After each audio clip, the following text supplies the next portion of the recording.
Merhaba akşam Zaman Haberlikamıza hoş geldiniz. Futbol 2026'daki gelişmelerle karşınızdayım arkadaşlar. Önümüzdeki Perşembe günü oyunda yeni sezona geçiyoruz. Ayın sadece bir haftası bu sezon geçişi yaşanmakta ve önümüzdeki Perşembe günü Aralık ayının ilk Perşembesi oyunda yeni sezona geçeceğiz arkadaşlar ve Perşembeye kadar süresi bitecek epey bir şeyimiz var.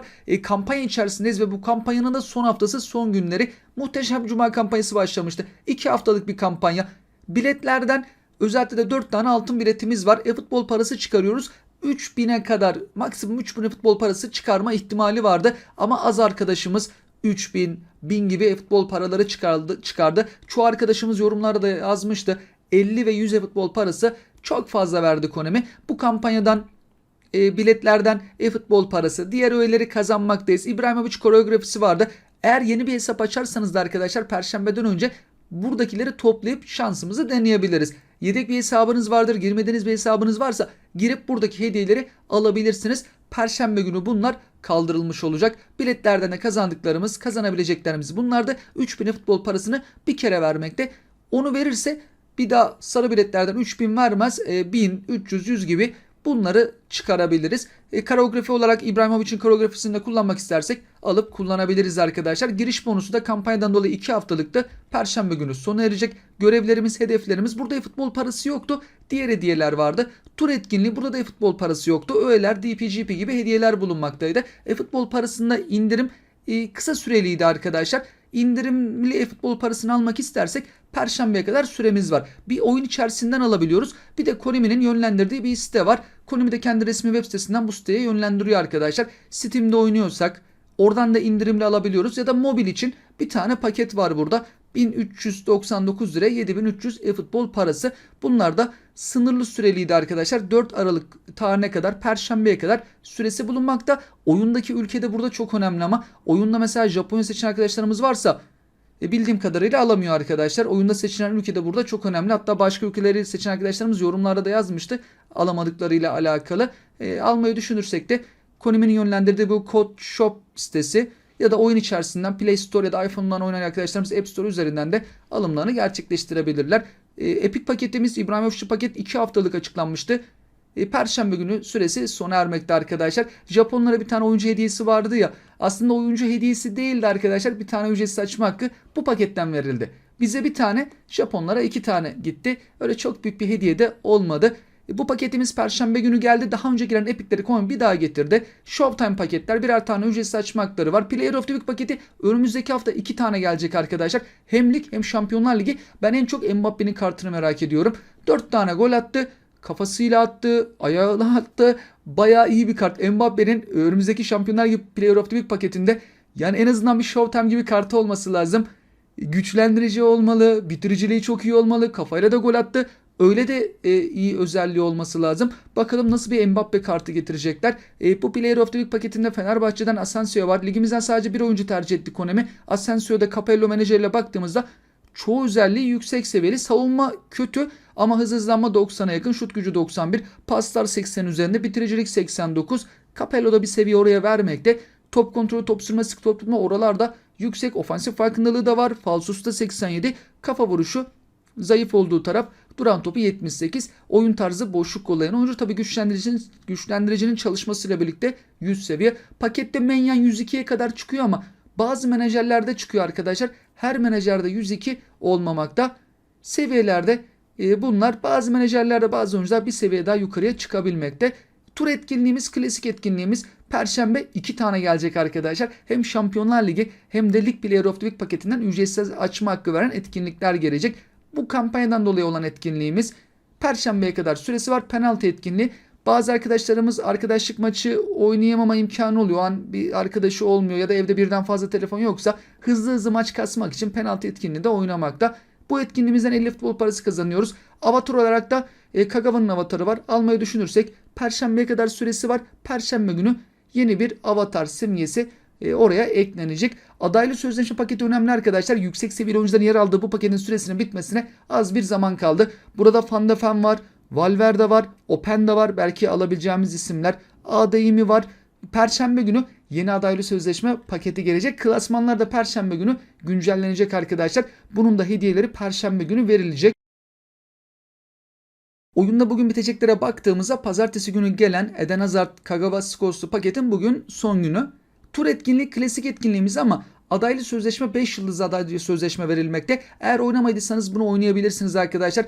Adaylı sözleşme özellikle de gelecek perşembe günü işimize çok yarayacak. Belki güzel bir oyuncu vardır. Etkinliklerde kullanabileceğimiz bir oyuncu olabilir. Ya da Süper Lig adaylı sözleşme paketinden de oyuncu alabiliriz. Yarın gelecek etkinlikten 4 yıldızlı adaylı sözleşme verilecek. 5 yıldızlı bir hafta veriliyor. Bir hafta 4 yıldızlı veriliyor. Sırada 4 yıldızlı var. 5 yıldızı tabi sonraki hafta verilmekte. Mücadele etkinliğinden de 50 futbol parası kazanıyoruz. Yani yarın yine bu tarz bir etkinliğimiz gelecek.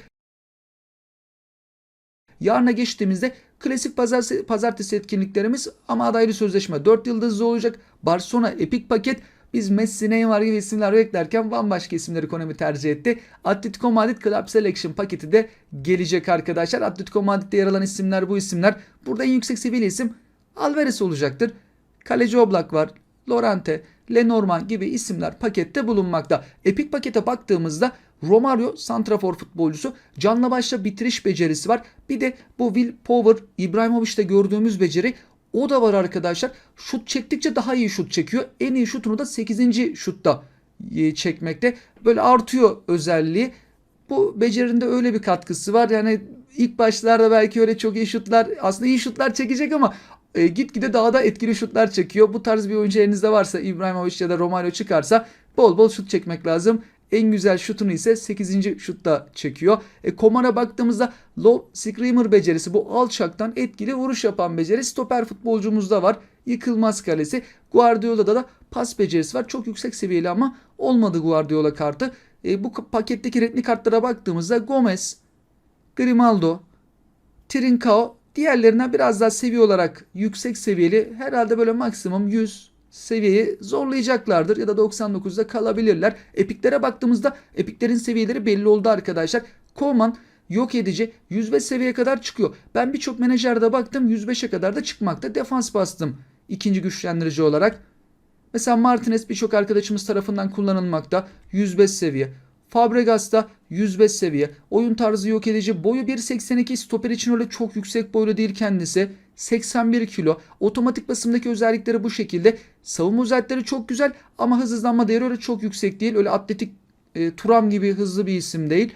Fiziksel temas sıçrama değeri 90-90. Kafa vuruşu 80. Duran top 82. Şut gücü 92. Stoper için pasları iyi. 80-79. Birazcık böyle hızlandırayım istedim arkadaşlar. Mesela otomatik basımda savunmaya 15 veriyor ya. 2 tane aldığımda 8 tane ilerleme puanı vermekte. Onu da at vücut gücüne eklediğimizde 8'e kadar çıkarıyoruz. Biraz daha hızlanmayı arttırdım. Tabii kendi istediğimiz şekilde değişiklikler yapabiliriz. Bir tane alsak yine 4 tane verir. Hızlanma belki 81'e çıkarılabilir. Menajerimiz Fabregas menajeri. Defansif özellikleri yine çok yüksek. Biraz daha hızlı. Seviyesi yine 105 seviye. Koma'nın kartı bu şekilde. Diğer epik futbolcu ise Guardiola. Defansif orta saha orkestra şefi. Bazı menajerlerde orkestra şefiyle bağlantı sağlanabilmekte. Örneğin Capello ile arkadaşlar santrafor arasında Guardiola'la belki bağlantı kurulabilir eğer çıkarılırsa. Guardiola'nın seviyesi 104. Ben çok şey denedim arkadaşlar. 105 olmadı. Yarın sabah geldiğinde ama 105 yapma yolu varsa sizlerle paylaşırım. Birçok menajerde de denedim. 104 seviyeydi. Otomatik basımdaki özellikleri bu şekilde. Öyle çok çabuk bir isim değil. 83 hız, 78 hızlanma. Çok ağır değil. 76 kilo, 1.81 boyunda. Pasları, top kontrolü, savunma özellikleri iyi. Fiziksel temas 81 ama kafa vuruşu çok kötü. 66, sıçrama 76, tekniği yüksek, pasları iyi olan bir defansif orta saha. Ben şimdi defansif orta saha deyince arkadaşlar Patrick Vieira benim için böyle bir numaralı isim. PES zamanında da çok severdim. Futbolda da gerçekten çok iyi. Keşke bedava paketlerde falan bir kartı olsa. Konami'de Patrick Vieira gibi bir ismi öyle bedavaya da vermiyor. Şu an mesela gol olduğu da Ray kart var. Ben onu 0 TL hesabımda kullanıyorum. Çıkardığımdan beri merkezde defansif orta sahada Ray kart, sonra da Orkun Kökçü sağ göbek. Bir de bedavaya Park Ji-sung gelmişti. Öyle bir üçlüyle idare ediyorum. Hani o da işimize yaramakta ama Ray kartı tabii o kartı biraz yavaş bir kart. Çok hızlı bir kart değil. Fizikli, güçlü. Ben genelde o tarz isimleri daha çok seviyorum. Defansif orta sahada savunması iyi, güçlü, fiziğiyle böyle üstünlük de sağlayabilen, kafa toplarına çıktığında vurabilen o tarz isimler benim daha çok hoşuma gitmekte. Yanına biraz daha tekniği olan isim benim şahsen hoşuma gidiyor. Mesela Pirlo. O da defansif orta saha. Savunması falan iyi. Pasları muhteşem onun da arkadaşlar. Burada Romario'ya bakacak olursak epeydir de Pirlo kartı gelmedi ama muhakkak ileride geldiğinde o da çok iyi bir kart umarız olur ama genelde etkili oluyor onun da kartları. Romario otomatik basımdaki özellikleri bu şekilde. Menajerimiz Martinez birçok menajerde ama 106 seviyeye kadar çıkmakta. Örneğin Capello'da yine 106 seviye. Otomatik basımda hıza 8, hızlanmaya 12, top sürmeye 4, bitiriciliğe 10, hava gücüne 4 basılmış. 92 hız var, 101 hızlanma. Boy 1.69, 72 kilo. Şut gücü 91. Farkındalığı muhteşem 99. Top kontrolü çok iyi. Bitiricilikte 96. Savunma arkasına kaçtı mı? Bir de oyun tarzda fırsatçı golcü arkadaşlar. Mesela savunma arkasını zorlayan, kaçıran arkadaşların elinde çok tehlikeli bir oyuncu. Ben 0 TL hesapta normal kart Dembele'yi kullanıyorum örneğin. Şu kart gelse muhteşem bir şey olur. Ama açamayız ki. Şimdi düşünüyorum o hesapta da birazcık para biriktirdim. Ama Romario için riske girmezdim şahsen. Ama çok da güzel bir... Şimdi pakette diğer isimler işime çok yaramaz. Güzel bir kart ama işte Guardiola olsun. Diğer ismimiz Koma'nın olduğu pozisyonlarda onlardan çok daha iyi kartlar var. Ben yine 0 TL hesapta para biriktirmeye devam edeceğim gibi gözüküyor. Bir tane de ücretsiz açma hakkı bu Epic paketten verecektir arkadaşlar Konami. Çünkü kampanyadan dolayı yarın da 1 Aralık tarihinde de vereceğini söylemişti. Bir de Aralık ayında bizleri bekleyen diğer gelişmelere bakacak olursak Konami Aralık ayında güncelleme gelecek dedi. Hazır bu önümüzdeki Perşembe günü yeni sezon olacağı için güncelleme için de aslında çok ideal bir zaman. Hem sezon başlangıcı hem de güncelleme yapılabilir arkadaşlar ama Konami resmen Aralık'ın ilk haftası güncelleme yapacağım henüz daha tarih vermedi. Ama beklenti bu Perşembe yapması yönünde. Konami Aralık ayında bazı menajer ve oyuncuları kullanılamaz hale getireceğini söyledi arkadaşlar. Silmiyor ama kullandırtmıyor da bizim silmemizi istiyor. Bunlar da şu tarz isimler. Mesela oyuncuların standart kartları. Emekli olmuş olabilir. Takımından ayrılmış olabilir. Alt liglerde bir takıma gitmiştir. Oyunda olmayan bir takıma gitmiştir. Bizim Süper Lig takımlarımız oyunda var ama bir alt ligdeki takımlarımız oyunda yok. Geçen sene Süper Lig'de oynayan bir oyuncunun belki GP ile kartını almışızdır. Alt ligde şu an oynuyorsa o tarz futbolcuları kullanılamaz hale getireceğim diyor. Bir de menajerler, takımlarından ayrılan menajerler var. Belki onları almış olabiliriz GP ile. O menajerleri artık kullanılamaz hale getireceğim dedi Konami Aralık ayındaki güncellemede. Oyunda bazı menajerlere bakacak olursak bunu oyun içerisinden kontrol edebiliriz. Şenol Güneş'in belki GP ile menajer kartını almış olabiliriz. Inzaghi'nin şimdi parayla satılan kartı var ama bu GP ile olan kartını ilgilendirmekte. Burada belki en çok dikkat çeken isim Inzaghi diyebiliriz. GP ile o marketten kartını aldıysak, kullanıyorsak onu kullanılamaz hale getirecekler. Çünkü o Arabistan ligine gitmişti. Oyuncu olarak baktığımızda Azpilicueta, ligimizden Caner Erkin'in belki bir standart kartını geçen sene alıp kullanıyorsak arkadaşlar. Şimdi alt ligde oynadığı için oyunda olmayan bir takımda oynuyor. Örneğin onun standart kartını silecek. Ama renkli kart elimizde varsa ona dokunmayacak. Sadece standart GP ile alınan kartları kullanılamaz hale getiriyor. Bizim silmemizi istiyor. Kullanılamaz olduktan sonra da kullanamadığımız için silebiliriz arkadaşlar. Bu elimizde bu tarz oyuncular var mı ya da bu tarz menajerleri kullanıyorsak kontrol edelim dersek de oyun içerisinden kontrol edebiliriz. Oyunda o Konami ID bağladığımız bölüm var ya arkadaşlar, veri bağlama kısmı. Hemen onun altında hizmetler ve bilgi demekte. Oraya tıkladığımızda mevcut olmayanlar listesi dediğimizde oyuncu ve menajerleri görebiliriz. Merak ettiğimiz bir isim varsa buradan kontrol edebiliriz. Dediğim gibi renkli kart oyunculara dokunmuyorlar. Mesela eskiden belki Real Madrid zamanından Benzema'nın kartı olabilir sizde. İbrahimovic'in Player of the Week kartı Milan zamanından falan olabilir. Ama Konami renkli kartlara şimdilik dokunmuyor. Sadece standart kartları silmekte. Parayla aldığımız menajerlere de dokunmuyor arkadaşlar. GP ile aldığımız o menajerleri silmekte. Bir de 6 Aralık haftaya cumartesi, bu önümüzdeki hemen cumartesi Amerika Los Angeles'ta Konami bir etkinlik düzenleyecek. Oyunla alakalı belki öyle güzel bir bilgi olursa da sizlerle paylaşmaya çalışırım arkadaşlar. Bildiklerimizin dışında ileride belki gelebilecek herhangi bir şey, bir bilgi paylaşırlarsa, yılbaşına da az bir zaman kalıyor. Acaba öyle bir kampanya önceden keşke bilgisi falan paylaşsalar güzel olurdu. Ya da oyunda ileride gelecek şeylerle alakalı. Amerika'da bir etkinlik yapıyorlar. Yatırım yapacaklar herhalde o bölgeye de. 2000'e futbol parası veriyorlar ama katılanlara veriyorlar. Bizim alma şansımızın biraz önüne geçtiler gibi burada. Oraya katılanlara, herkese değil ama bazı kişilere de hediyeler verecekler arkadaşlar. Önümüzdeki Perşembe günü de gol olduğu artık oyuncuların eklenmesi gerekiyor. Artık ekleyeceklerdir herhalde önümüzdeki Perşembe günü. Çok geç kaldılar. bu sene. Geçen sene daha erkenden ekliyorlardı. Bir de arkadaşlar her ay bizim ligimizle alakalı Showtime paket geliyor ya. Geçen ay şu an aslında Kasım ayında sezon başladığı gibi getirmedi. Bir hafta sonra getirdi yanlış hatırlamıyorsam. Yani önümüzdeki perşembe değil de bir sonraki perşembede getirebilir Konami. İsterse önümüzdeki perşembede getirebilir. Sağ taraftaki oyuncular tercih edilecek. Genelde hep aynı isimler. Bir iki tane farklı isim var. Drongalen farklı. Samsunspor'dan stoper futbolcusu. Leroy Sané var. Bir öncekinde vardı aslında. Birçok isim ortak. Biz aynı isimleri Showtime paketlerde görüyoruz. O da bunun heyecanını azalttı. Çünkü hep genelde aynı isimlere oylar gittiği için böyle bir durum oluyor. Bu önümüzdeki perşembe getirmeyip bir sonraki perşembede Konami getirebilir. Kasım ayında öyle yaptı arkadaşlar.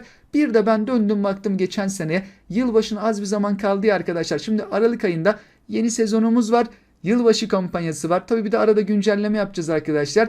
Yılbaşı kampanyası çok önemli. Konami bazı senelerde yılbaşını çok güzel kutlarken bazı senelerde ise kötü de kutladı. Epic verdiği zamanlar oldu. Renkli kart verdiği zamanlar oldu. Ama geçen seneye dönüp baktığımızda Epic çıkarma garanti Epic verdi. Bir de ekstra Epic çıkarma ihtimalimiz de vardı. Geçen senenin kampanyasında 500 futbol parası, öğeler, GP'ler gibi hediyeler varken bir de bu Epic paketten bir tane istediğimizi alabiliyorduk. Ayrıca açma hakları vardı. Toplamda 26 tane galiba. İsimlere baktığımızda Schneider, buradan Schneider'i çıkarıp hala kullanan arkadaşımız var. Yakın arkadaşlarımdan bir tanesinde Schneider kartı var.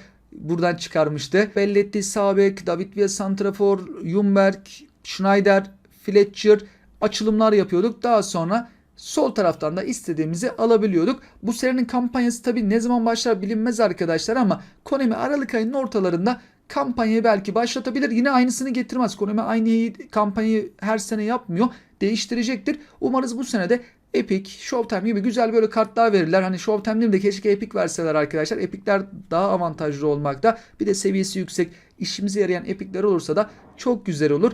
Herhalde Aralık ayının ortalarında da başlatıp bir 2-3 haftada belki tutabilir. Geçen sene biraz daha böyle Aralık'ın sonlarına doğru galiba başladı. Çok erken başlatmadılar. Ocağın hemen ilk haftası da kampanya devam etmişti. Ama 8 Ocak tarihinde hazine zinciri gelecek. Şimdi bu kampanya biter. Herhalde onu getirirler. Ona göre bir takvim planlamışlardır arkadaşlar. Umarız çok gecikmeden güzel bir kampanya başlatırlar. Ve 2026 yılına güzel bir kampanyayla gireriz arkadaşlar. Bununla alakalı tabii bu geçen senenin kampanyası. İlerleyen günlerde gelişmeler, haberler olursa sizlerle paylaşmaya çalışırım. Sizler de yorumlarınızı, tüm bunlarla ilgili görüşlerinizi hepimize paylaşabilirsiniz. Şimdiden sizlere mutlu, sağlıklı, güzel bir hafta dilerim. Hoşçakalın.